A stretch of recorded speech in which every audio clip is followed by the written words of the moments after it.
today demonstrates once more the commitment of the government of Uganda in enhancing adult and community education in the country.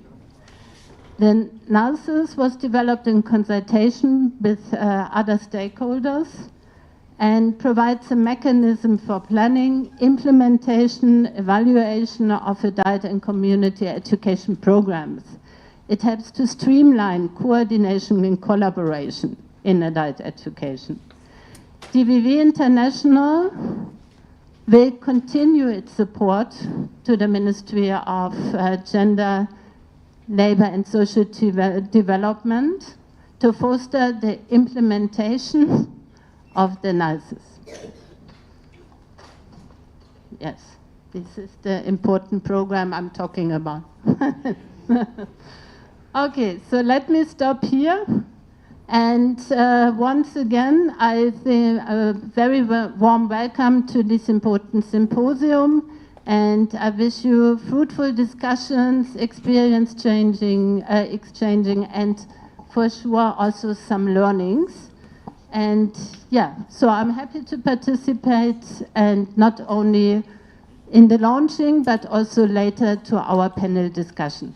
Thank you very much.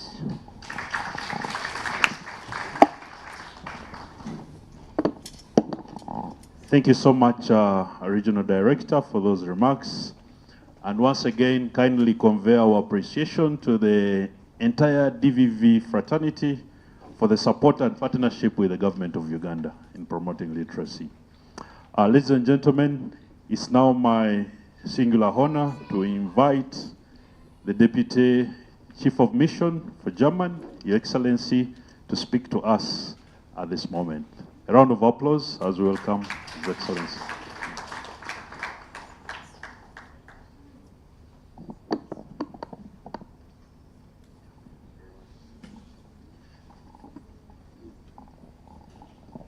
Good morning, ladies and gentlemen, Honorable Minister of State for Youth, Children Affairs, Nira Bashitsi Sarah Mateke, I hope I pronounced that more or less correctly, the Vice Chancellor of Guli University, it's good to see you again, sir, the Regional Director of the DVV, Mrs. Heinze, and of course all her supporting team, Directors and Commissioners, especially Mr.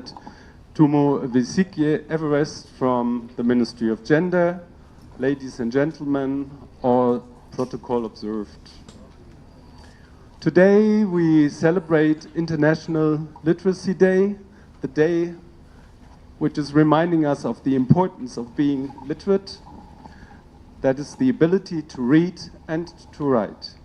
Literacy is a fundamental right everyone ought to enjoy.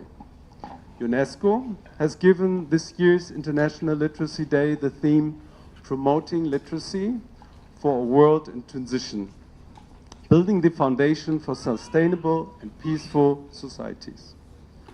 In this light, we also take today's event as an opportunity to initiate new action towards reducing illiteracy. We are launching the National Non-Formal Adult Learning and Community Education Strategy. In short, NALSIS was already mentioned from my predecessor. This strategy is providing a tool for operationalizing the fundamental right to literacy in Uganda. The strategy will help achieve Sustainable Development Goals, the number 4 goal, SDG, and obviously improved literacy will help contribute to the realization of other SDGs, such as poverty reduction, the elimination of hunger, or good health. In short, literacy is a tool to navigate through life, an enabler, for example, to assume a job and therefore to have a stable income.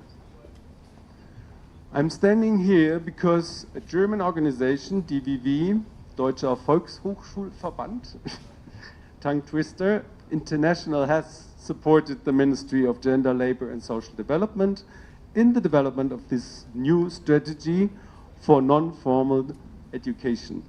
And I heard it has come a long time, so after the last strategy. As you might know, DVV International is the Institute for International Cooperation of the German Adult Education Association. And this Adult Education Association brings together approximately 900 adult learning centers, or in German Volkshochschule, all across Germany.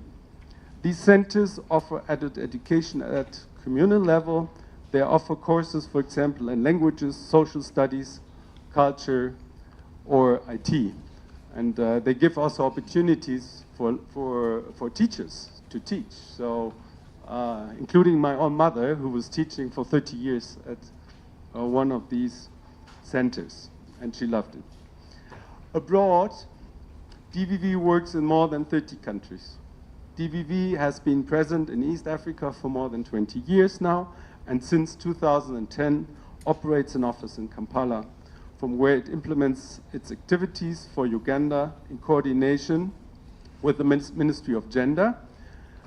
The German government, BMZ, it's the German Ministry for Cooperation. It's not the Foreign Ministry. We have a two-track system. Is financing the work of DVV in Uganda as part of the long-standing German-Ugandan Development Cooperation. DVV's central aim in Uganda is very similar to its goal in Germany, to establish a strong adult learning and education system. In Uganda, DVV has contributed to redesign the architecture of adult literacy programs. The concept for the future is to combine literacy with livelihood programs or business and financial skills training. The idea of this integrated approach is to empower individuals to be a part of working life and to have a sustainable income. In this light, one of the key pillars of DVV's work in Uganda is the promotion of community learning centers that offer this integrated approach under one umbrella. And the new strategy we launched today reflects the importance of having these community learning centers at the heart of non-formal adult education. I believe that the new strategy will be a huge chance for Uganda to streamline adult education. There is still a substantial need for action, a need to close gaps in service delivery, and for this, sufficient funding. For planning, implementation, and evaluation of education programs across all levels and stakeholders involved are key. Let us look where we currently stand. The illiteracy rate of the adult population, 18 years and above, in Uganda stands at an alarming 27%, meaning that over 10 million adults in Uganda are illiterate. I believe that it's evident that more and faster action is required. I hope that the new strategy on adult education will serve as an effective tool for Uganda to address these highly urgent issues. Germany, via DVV International, continues to stand ready to support with its expertise in the process ahead to lift as many people as possible out of illiteracy and enable them to have a self-sustaining life. Of course, it is also crucial to make sure that young people are able to pass through the entire primary and secondary education system first. Especially girls are prone to drop out of the system, for example, due to child pregnancy, and are thus at great risk of relapsing into illiteracy in later stages of their lives. On this point, let me also mention more broadly that Team Europe is a strong supporter of the education sector in Uganda in general. For instance, the European Union, in partnership with Belgium, Germany, and the UN, is about to launch its new program of 112 million euros to promote education for adolescent girls and support some 200 schools in Uganda, reduce sexual and gender-based violence, and promote sexual and reproductive health and rights. Ladies and gentlemen, thank you for listening to me. I wish you fruitful deliberations during this International Literacy Day Symposium. Thank you very much. Thank you so much, Your Excellency. We much appreciate your remarks and all the support that we have and cooperation that we have with the German Federal Republic. Ladies and gentlemen, it's about time that we had our chief guest speak to us, but to invite the Honorable Minister will be the Assistant Commissioner of Private Schools and Institutions, Minister of Education and Sports, Mr. George Mutekanga. Please, Mr. George Mutekanga, come and perform that role of inviting the Honorable Minister.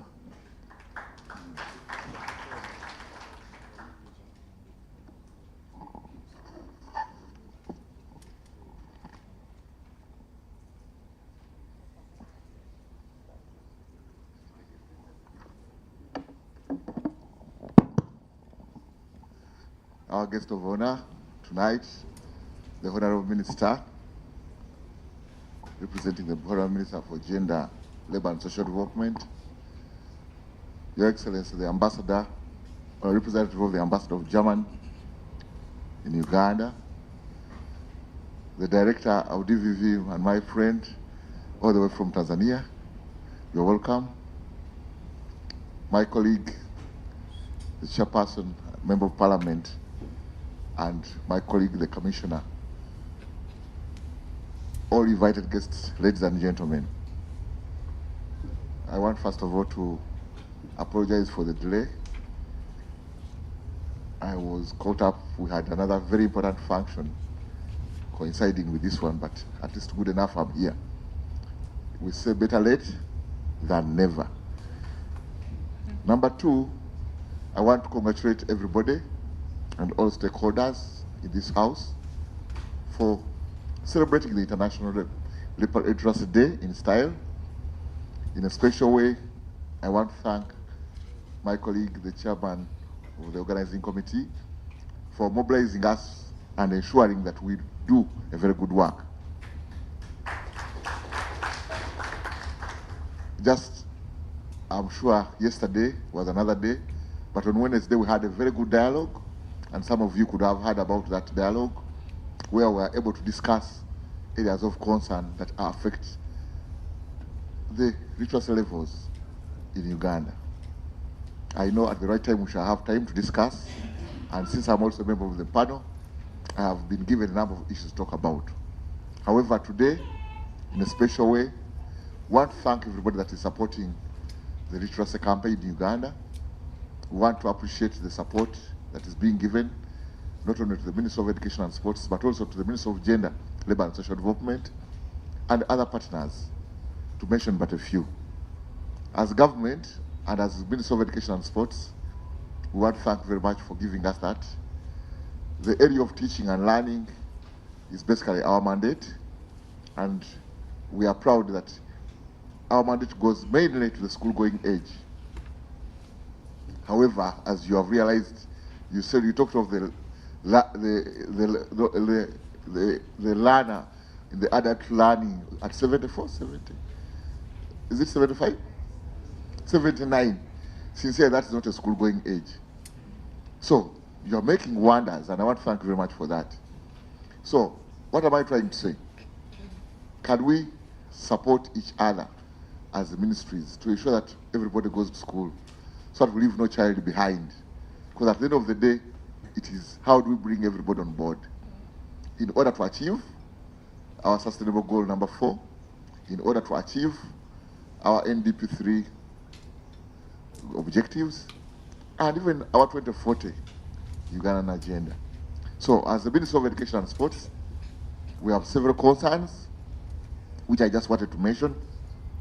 The first one, which I mentioned on Wednesday, which I want members to know, is we have pending policies. And these policies, if given an opportunity, could be supported. We should have a very good example. We still have an inclusive policy, which is to ensure that everybody goes on school, both formal and non-formal, which is yet to be passed by cabinet because of some good reasons, which I think can be addressed. The second one, which we addressed to, was the ECC policy, we realize that as government, we have been putting our emphasis from P1, 6-year-old, to upwards. But education, we realize that from research, that children who go to school from the age of 3 to 5 perform better. Why? Because the first 1,500 days are very key for a child. And that's when we call the preschool. But unfortunately, all preschools are private. They are not government. So, what does this mean? That we also need to look at now the provision of a private education policy in Uganda. So those are 3 policies that we need to address and where we need support to ensure that everybody goes to school, even at that tender age and even at the upper age to inclusiveness. The last one, which is very important, is the school feeding policy. When children go to school and they don't eat anything, they will not stay in school. Come what may, an empty bag cannot stand. Can we agree in principle now that we have everybody that children should eat at school? Now, what do they eat? When do they eat? How do they eat? Who provides the food? That is for another day. However, in the African tradition, we know that when a child is born, is given a breast. And who gives the breast? The mother. And therefore, Uganda, as in the Ministry of Education, we are looking at the parent-led model. So it is the parents lead in this process of feeding their own children. So this business of saying that we wait for government to provide for food, no. Can we support the parents to produce? Can we help parents to realize the importance of producing food for not only their own household, but even for their own children while in school? So, Honorable Minister, I know when I'm given an opportunity, I can speak until the cows come back. I just wanted to give that insight on what transpired. So that as you come to talk, Honorable Minister, I know you're in charge of children, and we are talking about the children, the early children, the ECD policy, the ECCE policy. We are talking about the inclusiveness. We are talking about the school feeding policy, and above all, the private provision of education policy. So those are 4 policies that we need to address. With those few remarks, I want to take this opportunity, which is very rare, to call the Honorable Minister to come and address and officially make your statement.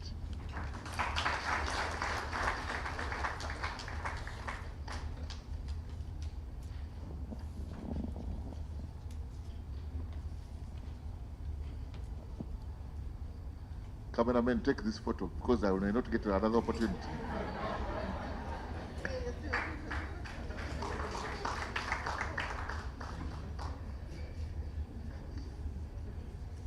That's interesting. Your Excellency, the Deputy Ambassador of Germany to Uganda, the Regional Director of DVV International, the Vice Chancellor from Gulu University, the UNESCO team that is here, the team from Ministry of Gender, headed by our Commissioner, the team from Ministry of Education, headed by the person who has given me the microphone, the team from the local governments, the team from the academia, the civil society organizations represented here, the private sector, the religious leaders, learners, our children, invited guests, ladies and gentlemen, good morning. You people are hungry. Good morning. Good morning. Hey, that sounds better. School feeding. For the interest of maybe those who have seen me for the first time, I'm called Sarah Nyirabashitsi Mateke. I had the ambassador pronouncing it very well, yet other people here cannot manage to pronounce that long name.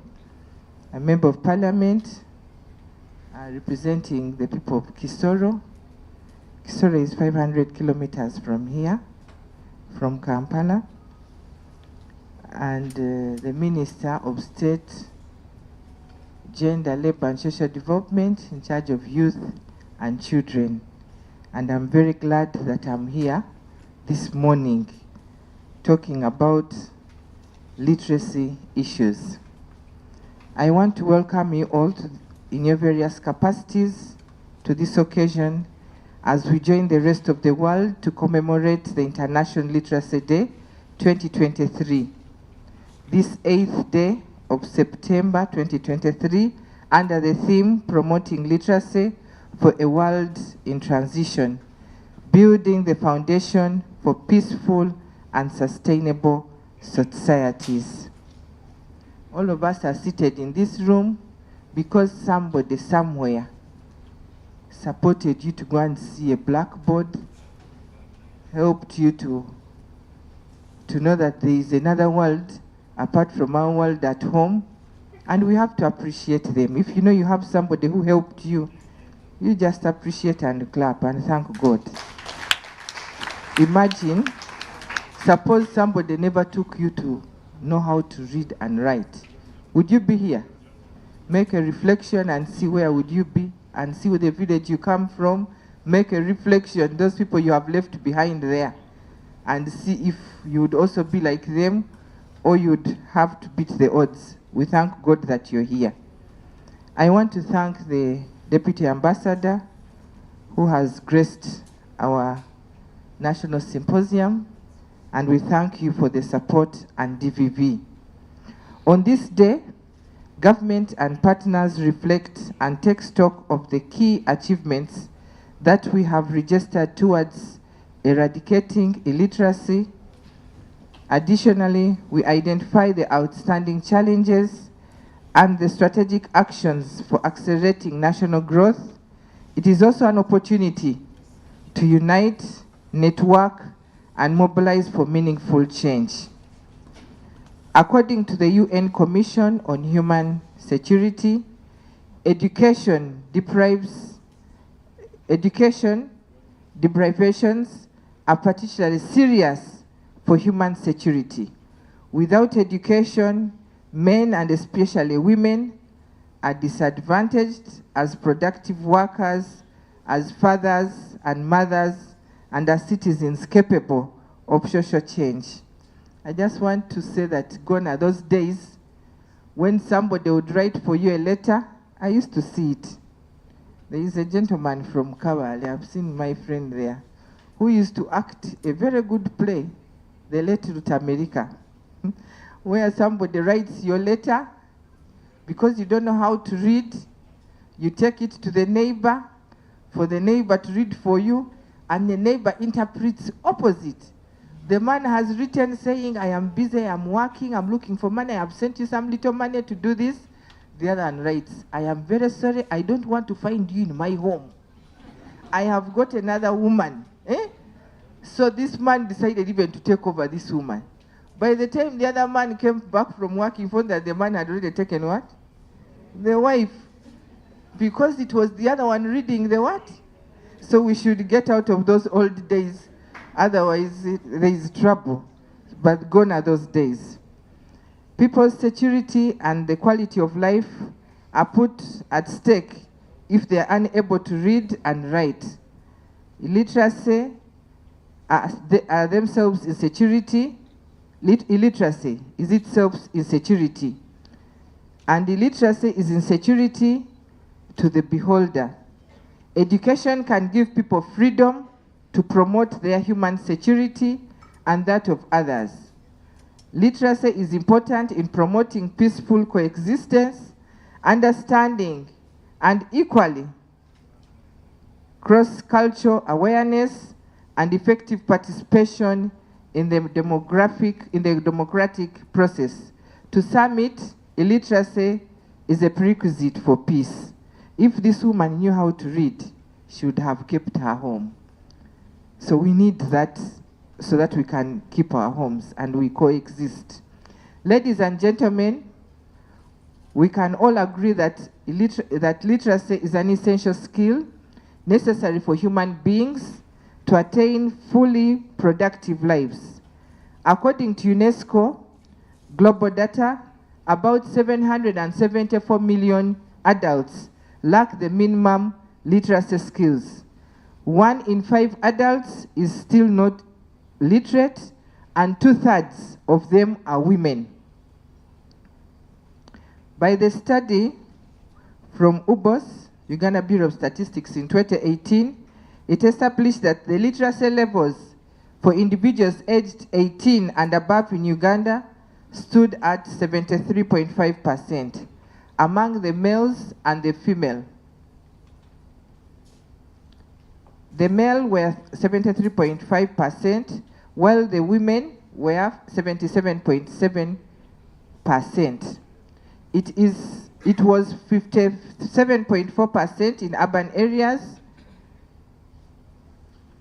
That was in rural areas. Urban areas had a higher literacy rate of 86.7% compared to the rural areas with a rate of 68.2%.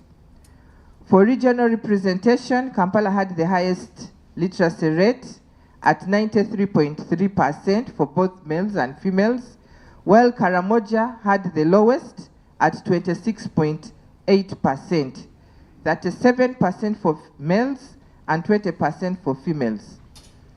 Other regions like Acholi, Bukedi, and Teso had literacy rates of 61.7% and 64.3% and 66.1% respectively.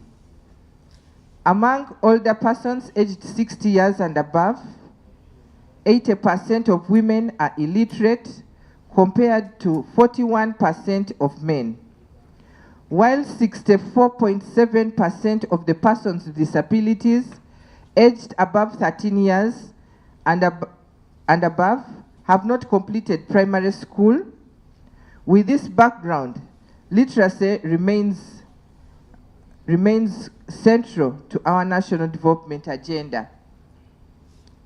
I can imagine when you hear these percentages, that's when you can know that we have issues, especially when it comes to land grabbing. A lady is brought a document she doesn't know because she can't interpret, and at times we do not take real time to look for people to help us, and you find somebody has taken your land. And when you find that somebody put there her fingerprint that she has sold, yet actually what they were interpreting for her was different. Those are the conflicts that are there, especially if you have not got a chance to read and write. The primary school gross enrollment ratio for Uganda was estimated at 117%, and the gross enrollment rate ratio for girls was slightly higher than that of the boys, 118% and 116% respectively, as per the UBOS findings for the year 2020. Secondary school gross enrollment rate was estimated at 30%, with a slightly higher percentage of 31% for females than for the males of 27%. A regional impression for secondary school enrollment revealed that Kampala was highest at 50%, followed by Uganda South at 45%, while Acholi was the lowest at 10%.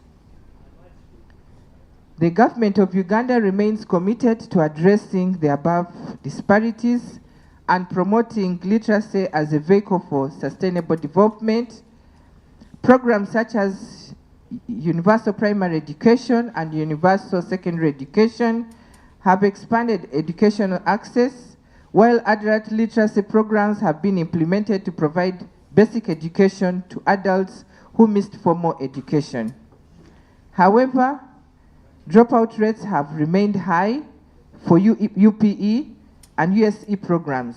The Education and Sports Sector Annual Performance Review of 2016-17 also confirmed that transition rate from primary to secondary school is low at 35%, and those who do not continue to secondary school easily relapse into illiteracy. As a result, 27% of the populations aged 10 years and above are still non-illiterate, as per the UBOS findings of 2018. I heard the gentleman who handed over the microphone saying, we are going to address the issue of school feeding. I am really in support of that, but we need to first work. We need to first work on the food security. Because by the time the child comes to school and is hungry, I have a feeling there must be something wrong where? At home. We have homes where people cannot manage 2 meals in a day. So as we are looking at feeding and the program where the parents are going to lead in that parent-led model, we should also now be thinking, how do we handle the issues of food insecurity so that a child is able to know what can I carry from home, but now you have left nothing. Now what did you carry to school? I loved what I saw in Chankwanzi district. They have, I think, a very good model. Every child goes to school with, I think, 3 liters or 1 liter of milk to school. Every child has something to drink at school. I think they have a very good model. I don't know, maybe milk is what they termed as food, and when you take milk, I think all the nutrients are there. So we should also look at that. The above scenario is partly attributed to negative attitudes of some parents and communities towards the education, particularly to the girl child and children with disabilities. Another factor that contributes to the low retention levels and poor quality of education includes limited involvement of parents and communities in the planning of the education of their children. I have seen this, I have been doing a study in my constituency and seeing why do these students drop out of school. Now for us, we are a border district. When they see money, that cross-border business, you cannot see them. And of course, we shouldn't ignore the issues of COVID. Many children decided to go in for business and decided not to come back to school. And of course, to some extent, they are also supporting their families because what they have left home, they know. So when they sell the little, they come back. So there is a big challenge that we still have a lot to do. As leaders, I think it is not only Ministry of Education, neither Ministry of Gender, but I think all leaders should come together so that we see how we can address these issues of school dropout. While as a country, we have made significant strides in expanding the access of education and literacy programs, there remains a considerable number of our fellow citizens who are yet to grasp the benefits of reading, writing, and of course, numerating. This reality demands our undivided attention, as literacy is a key driver to social and economic development and empowerment. A woman who has seen the blackboard, you cannot joke with her. She will know her rights. The men are scared because I'm talking about me. But that is the truth. When you empower the woman, you have empowered the world. You'll forgive me, the men, but that is the truth. The men are, you're not happy? In partnership with DVV National, my ministry has designed and is implementing integrated community learning for wealth creation program as a successor of functional adult literacy, FAL. The FAL program to match learners' needs and challenges, first on the pilot basis in the 6 districts of Mpigi, Iganga, Namayingo, Ngoya, Rukunjiri, and Mityana. It is hoped that once fully rolled out, the program will deliver literacy and livelihood skills to about 10 million Ugandans and significantly reduce the illiteracy levels in this country. promote peaceful coexistence, and contribute to the realization of the National Vision 2040 and as well as the SDG 2030 agenda. I call upon all citizens to embrace the universal primary education program and the universal secondary education and ensure that all children of school-going age enroll and complete secondary school. This will contribute to further improvement of literacy rates in adulthood. Ladies and gentlemen, this year a number of organizations have collaborated with our ministry and that of education and sports to amplify the significance of literacy. These organizations have held a series of activities, some of which you have already been talking about, across the country over the Literacy Week, ranging from reading sessions across schools, communities, dialogue meeting with the members of parliament on 6th at Fairway Hotel, and Prevent hosted in KCCA like what you had already mentioned. And of course, the launch which in Northern Uganda, Model Community Learning Center at Pabali in Nwoya district on 5th September. Today, we use the reflections from the Literacy Week activities to shape this national level symposium as we bring matters of literacy to the forefront. May this blossoming collaboration be nurtured into the future as we build synergies for a vibrant adult learning and community education space for the literacy society. My ministry was supported by DVV International to produce the first ever non-formal adult literacy and community education strategy for Uganda. Thank you so much, which we are going to launch today. This strategy actualizes the purpose of having a qualitative system of adult learning and community education that can trigger lifelong learning opportunities and skills for youth and adults and sustain inclusive community development. The strategy will go a long way to streamline the coordination and collaboration between the different stakeholders in the new program-based planning approach of NDP 3. I call upon all adult learning and education stakeholders to embrace this strategy to guide all efforts geared towards non-formal adult learning and community education for illiterate and informed, productive, peaceful, and knowledge society. Ladies and gentlemen, as I conclude, our sincere gratitude is extended to our partners. Most of them have been mentioned here. The UN agencies led by UNESCO, DVV, Save the Children, Literacy and Adult Basic Education, Uganda, Unbound, Read to Learn, to mention but a few. The Commissioner will list all those who have supported us. I appreciate KCCA and the district local governments from Nwoya, Iganga, Namayingo, PG for the implementation role in the various literacy programs. I call upon all other local governments to fulfill this mandate.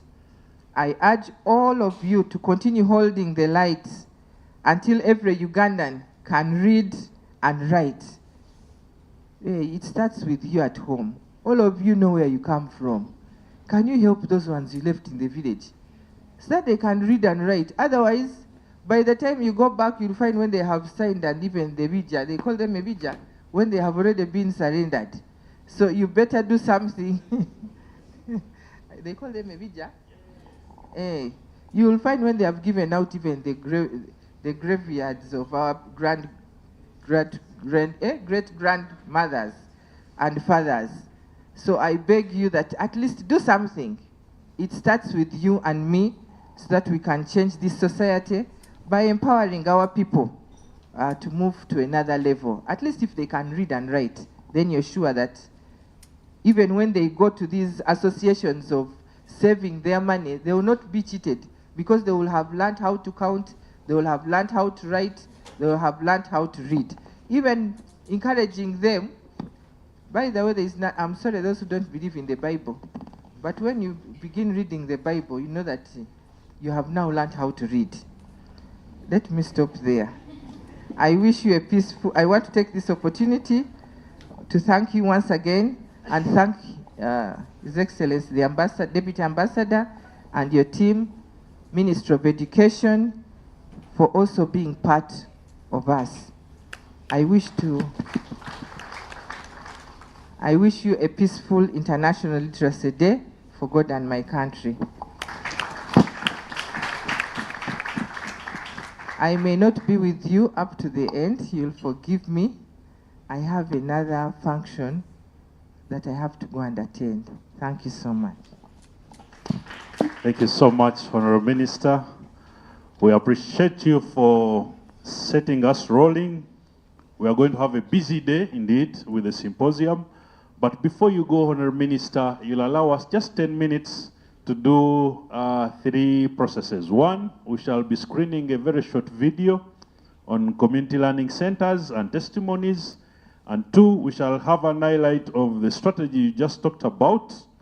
And after that, the official launch of that strategy, and we shall be good to go. For now, let's start with Doctor. Doctor, please. Dr. Nwagaba, come and present us the key highlights of this strategy that we are going to have launched here.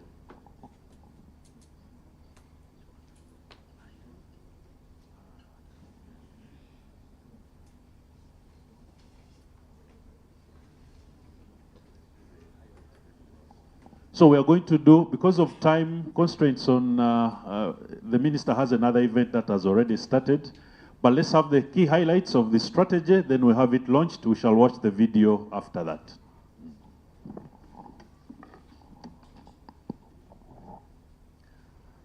Good morning, everyone.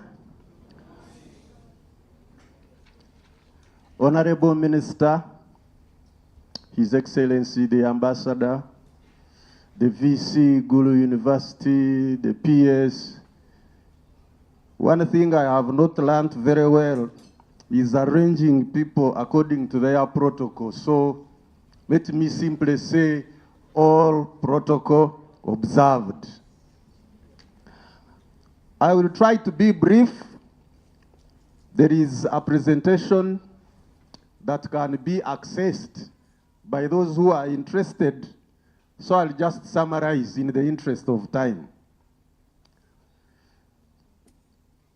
And as I begin, I would like the team that worked on this the first one of its kind, non-formal adult learning and community education strategy for Uganda, to also come up here so that they are recognized.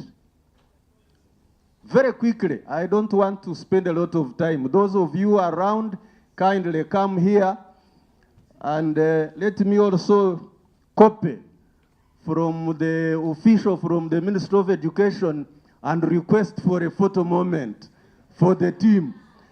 You see, we must always learn from others. You see, learning is lifelong. So this is the team that put together their heads and came up with the non-formal adult learning and education strategy for Uganda that is going to be launched today. Just your names briefly, or we don't have the time? Good. The strategy is organized in 9 chapters. It has an introduction. It has the legal and policy framework that shaped its development. It has a situation analysis that describes the current status of non-formal adult learning in the country. It has a justification why we think it is necessary to have the strategy, and we have a strategic framework, implementation arrangements, advocacy and communication, financing and costing, monitoring and evaluation. I'm just going to focus on a few aspects. The first one is to highlight that the strategy is aligned to NDP 3. It respects the Constitution of the Republic of Uganda. It is well aligned to the Continental Education Strategy for Africa, whose emphasis is the provision of the human resource rooted in African values. It's also well aligned to SDG 4 that focuses on quality education that is inclusive, equitable, and promotes lifelong learning opportunities for all.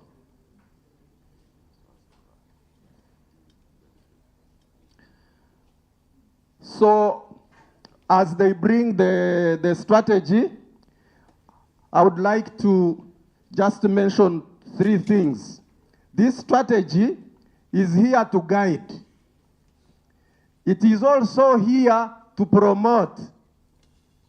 It is also here to regulate. It is also here to coordinate service delivery.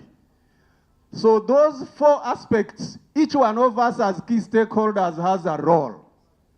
And if we can play those roles effectively, the provision of non-formal adult learning will actually be very successful. And it will contribute to the transformation of Uganda as we move towards a middle-income country.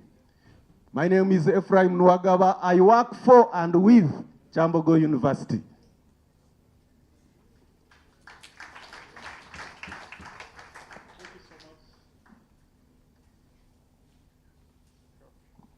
Oh, thank you, Professor, for those key highlights.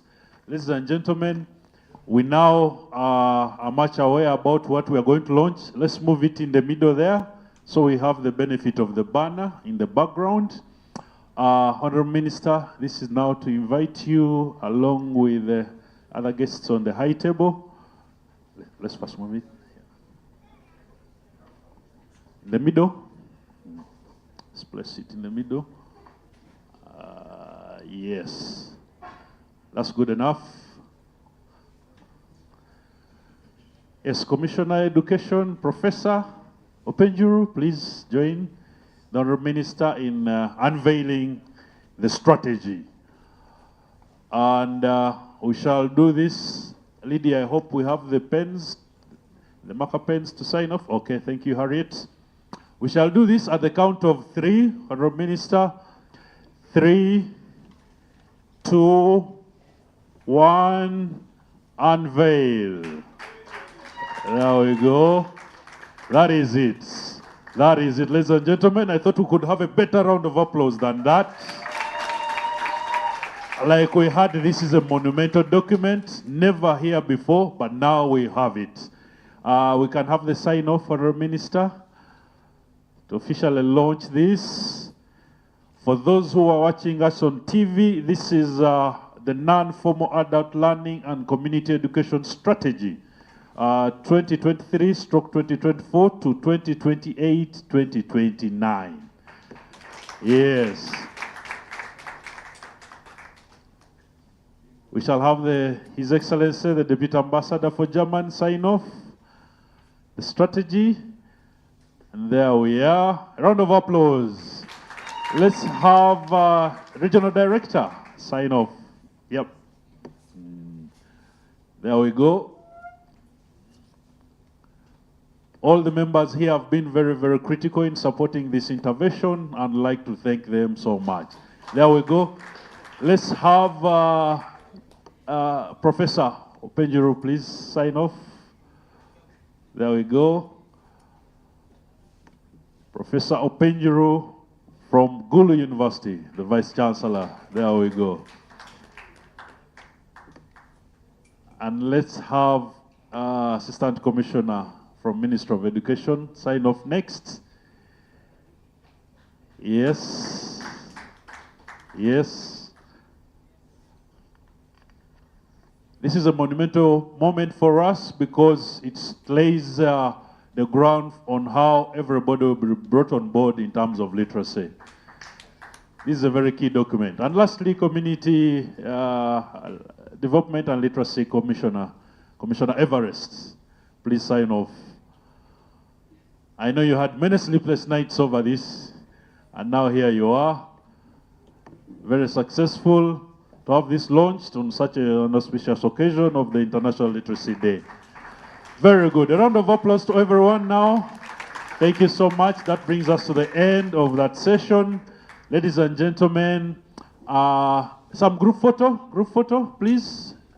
Group photo there. Yes, group photo, first to the minister and the high table delegates. Group photo now, at the count of 3, 3, 2, 1, shot. 3, 2, 1, shot. May I request the UNESCO team to join? UNESCO team to join? UNESCO team, please join. UNICEF, are we here? Save the Children, are we here? And Professor Nwagaba and your team, can you please join? Please join. All the team that worked on this document, please join in. Join in. The owners of the document, please join in.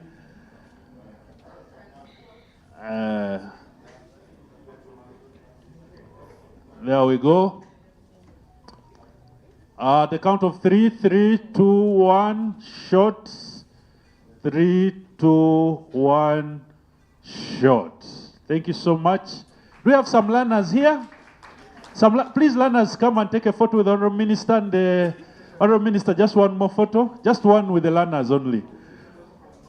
Those from Noya, please come. Learners from Noya. It's because of them that we are here. So let's have that photo moment at least. Faster, faster. Learners, please join. Join the Honorable Minister there, His Excellency. Plus their DCDOs, please. Camera. Response Assistant Secretary, please. Please come and join.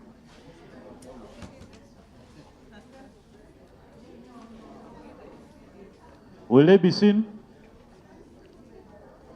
Camera people, please guide. Photographers, please guide.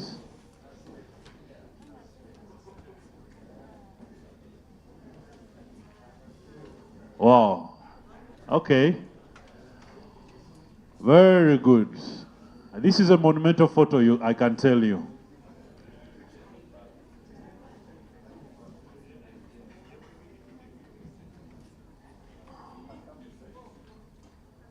That's it. The rest can stay the other side.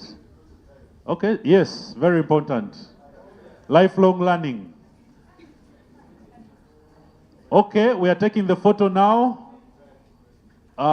Please ensure everyone is in that photo. Photographers, please ensure everyone is in that photo. At the count of 3, 3, 2, 1, shot.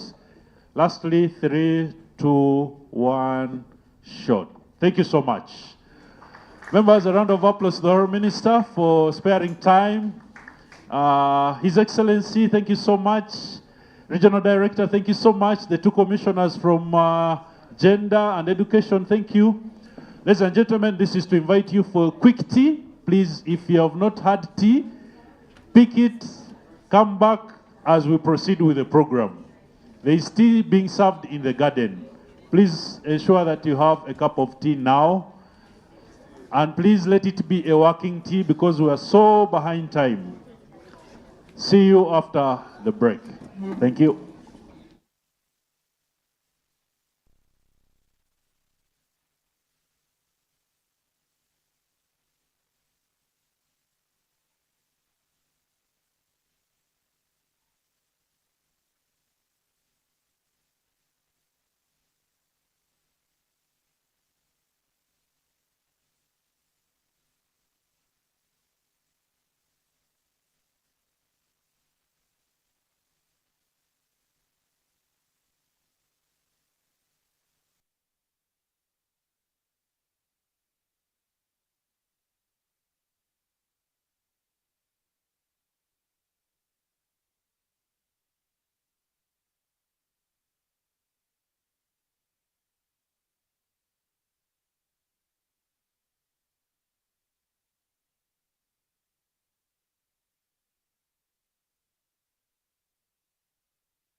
Things are moving.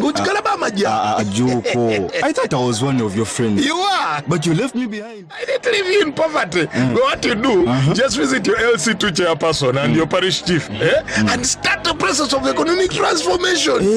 Just like that. Okay. The parish development model is an initiative from the government of Uganda through the Ministry of Local Government designed to transform all lives of Ugandans for the better. PDM, my parish, my development, my life.